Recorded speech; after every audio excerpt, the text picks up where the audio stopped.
Hello students, welcome again. I hope आप लोगों ने प्रीवियस वर्क कंप्लीट कर लिया है। अब बच्चों हम नेक्स्ट क्वेश्चन करते हैं, क्वेश्चन नंबर 9। देखिए क्या है हमारे पास। Find the coordinates of the points which divides the line segment joining A and B into 4 equal parts. क्या करना है बच्चों, एक लाइन सेगमेंट है हमारे पास ए बी, उसको 4 इक्वल पार्ट्स में जितने पॉइंट डिवाइड करेंगे उनके कोऑर्डिनेट्स फाइंड आउट करने हैं। ठीक है बच्चों, कितने पार्ट हैं? 4, और 4 पार्ट्स कैसे हैं? इक्वल है। इससे पहले हमने 2 इक्वल पार्ट्स किए, फिर हमने 3 इक्वल पार्ट्स किए, अभी हमारे पास 4 इक्वल पार्ट्स आ गए। इसी तरह से हमारे को वो 5 इक्वल पार्ट्स भी बोल सकता है। हर एक क्वेश्चन बच्चों सेम है, ठीक है, कंसेप्ट सेम है। अगर 2 इक्वल पार्ट करता है, अगर ये बच्चों देखें एक लाइन सेगमेंट ए बी है, इसको बाइसेक्ट करता है तो एक पॉइंट आएगा हमारे पास।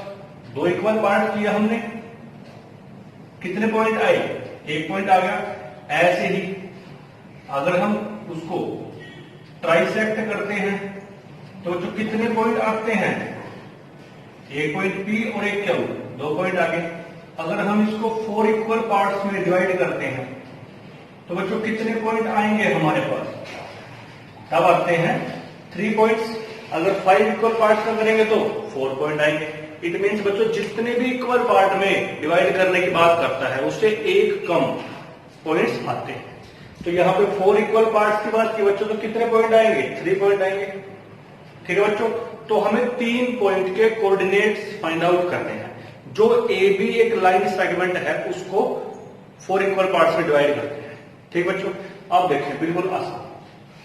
अगर इसको बाइसेक्ट करता है तो रेशो बच्चों 1:1 होती है। 1:1 की जगह पे हम 2:2 भी लिख सकते हैं और 3:3 भी लिख सकते हैं, 4:4 भी लिख सकते हैं। इक्वल है हमारे पास। तो बच्चों इसी चीज को हम 1:1, 2:2, 3:3 लिखने की बजाय क्या लिख देते हैं? हम इसको लिख देते हैं k/k। अब k की वैल्यू 1 आएगी तो 1 हो जाएगा, 2 आएगी 3 आएगी तो 3, 4 आएगी 4। ठीक है बच्चों, ऐसे हो जाएगा। अगर इसको ये ट्राइसेक्ट करता है तो रेशो हम क्या ले लेते हैं? तीनों इक्वल है तो k/k। ऐसे ही बच्चों अगर 4 इक्वल पार्ट में डिवाइड करेगा तो हम क्या मान लेते हैं इनको कि k आता है हमारे पास। ये बात समझ गए बच्चों। अगर ये हमारे पार्ट 2, 2, 2, 2, 2, 2 के भी हो सकते हैं, 3, 3 के भी, 4, 4 के भी, 5, 5 के भी, 1, 1 के भी, कुछ भी आ सकता है। वो हमारा किस पे डिपेंड करेगा? k पे डिपेंड करेगा। तो इसलिए बच्चों हमने इसको k दिया। ये वाली बात अच्छे से दिमाग में डाल लेना। अब बच्चों सम करते हैं। ये ए बी लाइन सेगमेंट है, इसको बना लेते हैं पहले हम।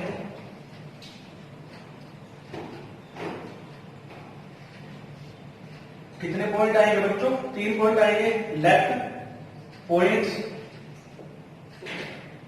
P, Q and R divides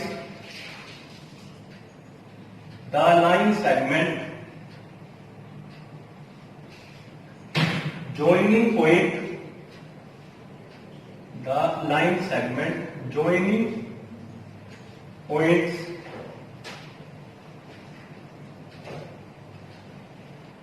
ए के कोऑर्डिनेट बच्चों हमारे पास -2, 2 एंड बी, और बी के कोऑर्डिनेट 2, 8। इसका मतलब क्या हुआ? ये हमारे पास एक लाइन सेगमेंट है जो ए और बी पॉइंट को ज्वाइन करने पे आया। जहां पे ए है हमारे पास -2, 2 और बी है हमारे पास 2, 8, और इसको 4 इक्वल पार्ट्स में डिवाइड करता है। तो वो क्या क्या हमने पॉइंट ले लिए? P, Q and R। इनके हमें कोऑर्डिनेट्स फाइंड आउट करना है। किससे करेंगे बच्चों? सेक्शन फॉर्मूला से करेंगे। अब ये इसको किस रेशो में डिवाइड करता है? अगर वो इक्वल पार्ट है, divides the line segment joining point A and B into 4 equal parts.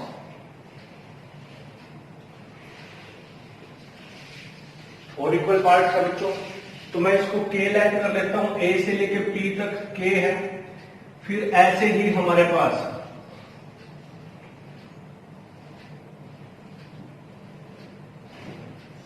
P से लेके Q तक ये क्या आ जाता है, ये भी K आता है, और Q से R तक ये भी K आता है और ये भी K आता है।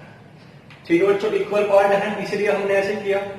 फिर हम P पॉइंट के कोऑर्डिनेट्स फाइंड आउट करेंगे by using section formula.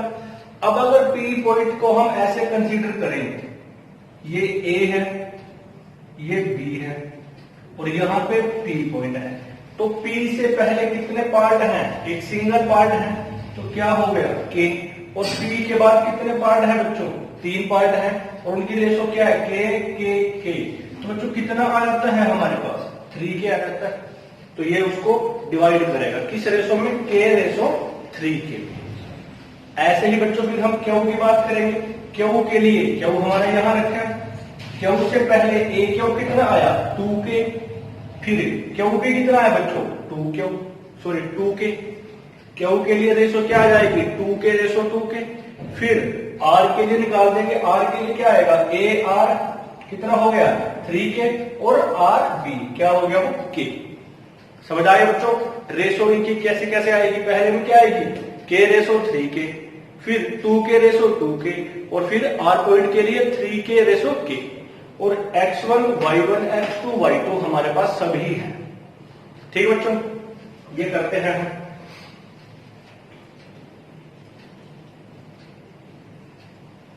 Consider point P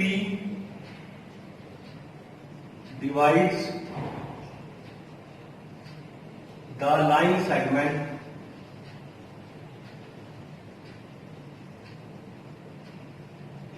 AB in the ratio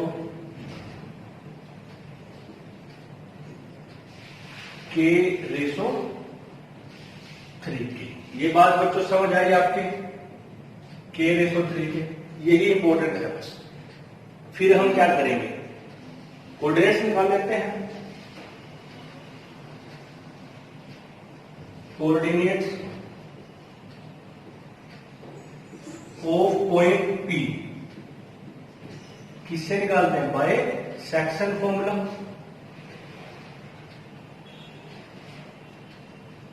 क्या आएंगे बच्चों यहां से सेक्शन फॉर्मूला से, पता है आपको M1 X2 plus M2 X1 divided by M1 plus M2, और Y कोऑर्डिनेट क्या आएगा M1 Y2 plus M2 Y1 divided by M1 plus M2। अब बच्चों इन सभी की वैल्यू पुट कर देंगे हम इसके अंदर, that is coordinates of P। क्या आया बच्चों, M1 कितना है हमारे पास K है, और M2 कितना है 3K, ये हमने यहां लिख दिया। M1 के साथ बच्चों क्या आता है X2 आता है, X2 कहां से निकल के आएगा, यहां से आएगा, कितना है 2, और M2 के साथ क्या आएगा X1 कितना है -2। फिर ऐसे ही बच्चों Y कोऑर्डिनेट निकालते हैं, ये हमारे पास A इंटू Y2 क्या आएगा 8 आ जाएगा, और फिर 3K इंटू 2। इनको बच्चों हम सोल्व कर लेंगे तो हमारे पास कोऑर्डिनेट्स आ जाते हैं। कितने बन गए यहाँ पे 3K, ऊपर आ गया 2K माइनस 6K, यहां भी 3K, 8K प्लस 6K। इसको सोल्व करेंगे बच्चों, K को कैंसिल आउट करेंगे, हमारा आंसर आ जाएगा। ठीक है बच्चों, ऐसे ही फिर आपको Q पॉइंट के लिए निकालने हैं। Q पॉइंट के लिए क्या होगा, हम फिर Q पॉइंट को कंसीडर करेंगे, यहां से रेशो आ जाएगी 2K रेशो 2K। ठीक है, यहां तक कर देते हैं थोड़ी देर के लिए, ये आपको अपने आप कर लेना बच्चों, यहां पे जो आएगा।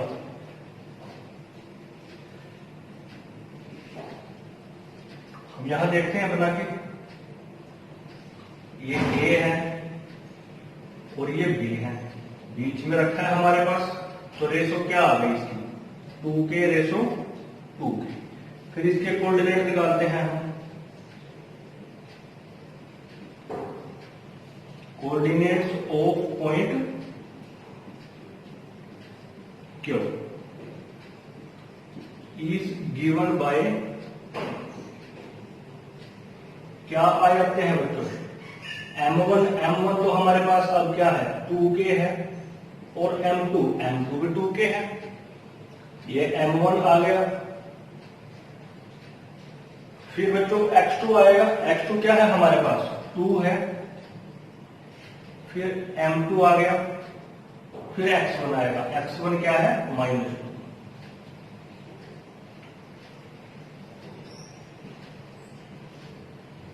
ऐसे ही बच्चों यहां पे y कोऑर्डिनेट आ जाएंगे हमारे पास 8 2K इंटू 2। फिर इसको भी हम बच्चों सोल्व कर देंगे। सोल्व करने के बाद क्या आएगा हमारे पास, अपॉन में तो 4K आ जाएगा, यहां पे 4K माइनस 4K, ऐसे ही यहां आएगा बच्चों 8 2 16K प्लस 4K। फिर इसको हम सोल्व कर लेंगे बच्चों, हमारे पास कैंसल आउट होकर आंसर आ जाएगा इसका।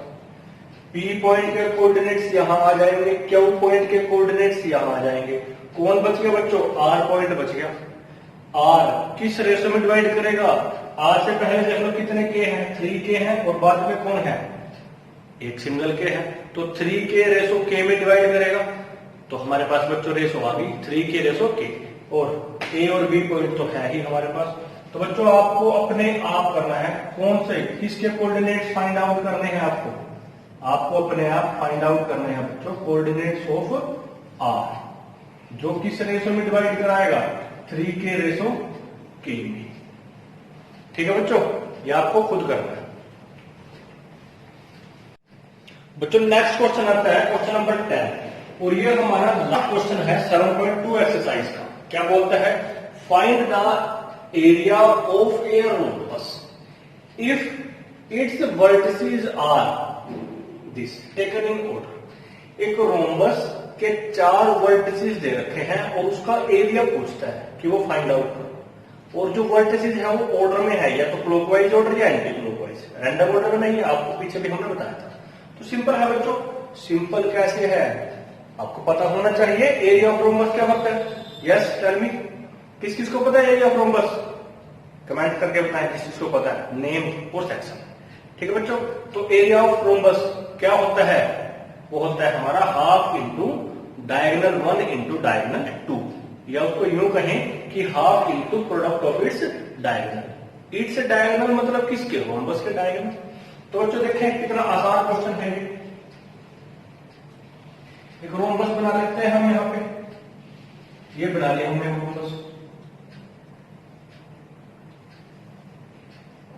इसको नाम दे देते हैं बच्चों A B C and D।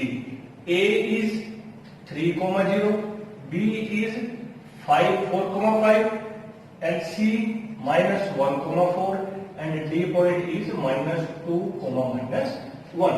तो ये है, इसको लेट करते हैं बच्चों, late A B C D is any rhombus। ठीक बच्चों, एंड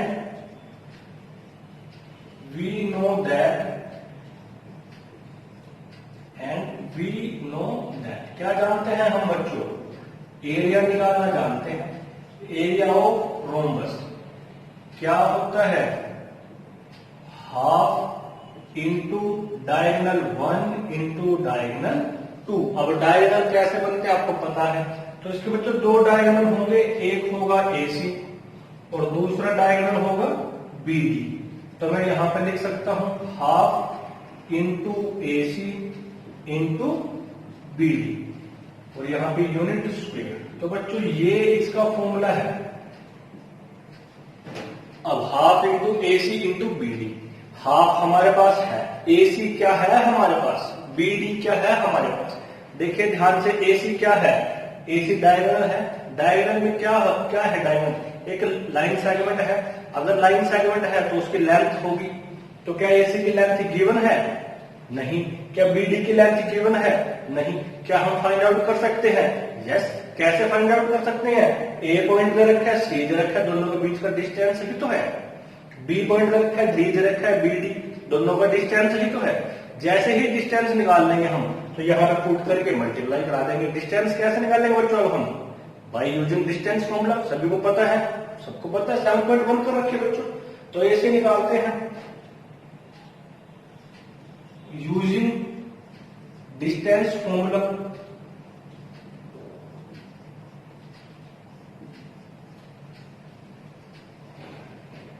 डिस्टेंस फॉर्मूला आप लोग जानते हो बच्चों, क्या होगा?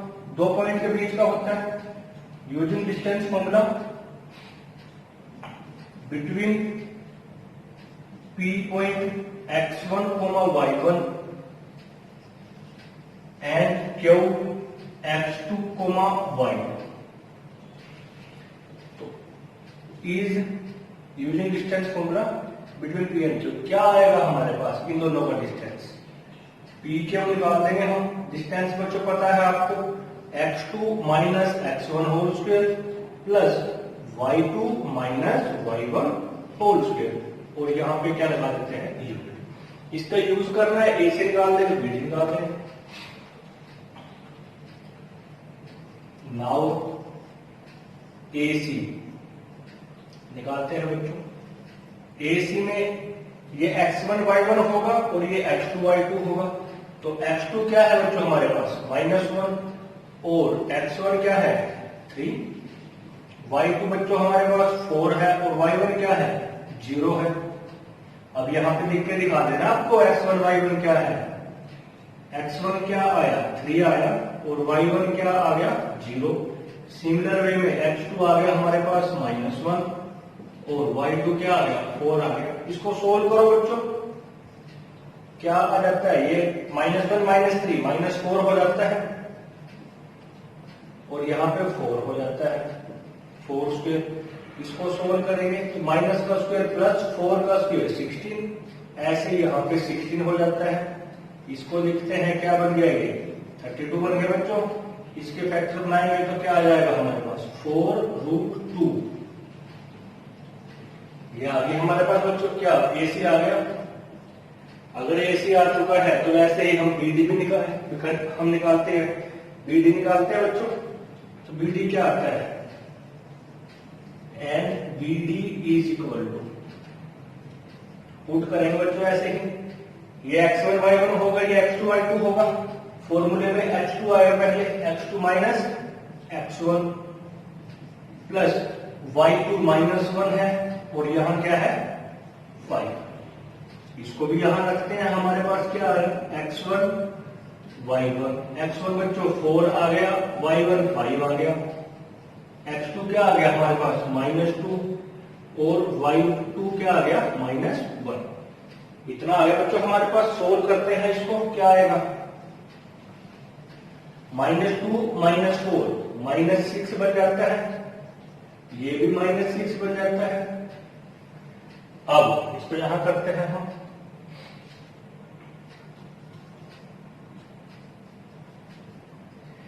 BD निकालते हैं बच्चों। क्या आएगा? 6 स्क्वायर आएगा। 6 स्क्वायर बच्चों क्या होता है? 36 और यहां भी 36 आएगा। फिर ये क्या बन जाएगा हमारे पास? 72 बन जाएगा। इसको सोल्व करेंगे तो क्या आ जाएगा? 6√2। देखिए बच्चे, AC भी निकाल दिया हमने 4√2, BD निकाल दिया 6√2। पुट करना है क्योंकि अल्टीमेट तो हमें एरिया फाइंड आउट करना है रोम्बस का, वो हमने यहां लिख रखा है। तो दोनों को इसके अंदर पुट कर देते हैं। Put values of AC and BD। AC और BD की वैल्यू को बच्चों पुट कर दो। कहां? In equation star. Equation star क्या है? एरिया है, area of rhombus is equal to half into AC। AC बच्चों आ गया था हमारा कितना? 4√2। BD आ गया था 6√2। अब बच्चों 2 से तो ये हमारा 4 कैंसल हो जाता है, 2 इंटू 6। अब आपको पता है रूट वालों की मल्टीप्लाई रूट के साथ होती है, और जो उसके बाहर नंबर लिखा होता है उनकी मल्टीप्लाई उनके साथ होती है।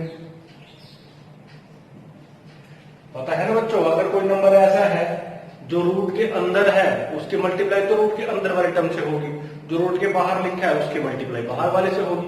तो ये क्या हमने क्या आ गया हमारे पास 24 स्क्वायर यूनिट आ गए। फिर यहां लिख देते हैं हम 10 area of rhombus is 24 unit square. तो बच्चों ये क्वेश्चन 2 नंबर का आ जाता है काफी टाइम्स। तब आपको ये पूरा एक्सप्लेन करना नहीं है, तब आप लोग इसमें 1-2 स्टेप छोड़ सकते हो, ठीक है। अब हमने 7.1 एक्सरसाइज कंप्लीट कर ली, 7.2 एक्सरसाइज कंप्लीट कर ली। फिर भी बहुत सारे बच्चों ने नोटबुक चेक नहीं कराई है, बहुत सारे बच्चों ने नोटबुक चेक करा भी ली है। बहुत सारे बच्चे डेली का होमवर्क कंप्लीट करके डेली मेरे पास सेंड करते हैं, कुछ बच्चे हैं वो सेंड ही नहीं करते हैं। तो बच्चों ये पूरा जो रिकॉर्ड है आप लोगों के लिए ही है, ताकि आपको बाद में प्रॉब्लम ना आए। अगर कुछ बच्चे ये सोच रहे हैं कि हम लास्ट में ही सारा काम कर लेंगे, तो बच्चों आप लोग लिखने वाला काम कर लोगे, उसको समझने वाला काम आपसे नहीं होगा। क्योंकि एक टाइम में जब आप लोग एक एक्सरसाइज को नहीं समझ सके, तब बाद में आप लोग इतने सारे चैप्टर्स को कैसे समझ लोगे, ठीक है। ये सारे अच्छे बच्चों की पहचान नहीं है। वे बच्चे जो 10th बोर्ड एग्जाम में खासकर मैथ में 90 प्लस या 95 प्लस या 100 आउट ऑफ 100 मार्क्स की सोचते हैं, उनको तो हर एक क्वेश्चन, चाहे वो एक्सरसाइज का हो, चाहे वो किसी भी टाइप का एग्जाम्पल हो, या वो किसी भी असाइनमेंट का हो, सारे करने हैं और मेरे पास डेली सेंड करने हैं और वीडियो कंप्लीट दिखाते हैं बच्चे। अभी भी जिन बच्चों ने चैनल सब्सक्राइब नहीं करा है वो चैनल सब्सक्राइब कर लें आपके बेनिफिट के लिए, ठीक।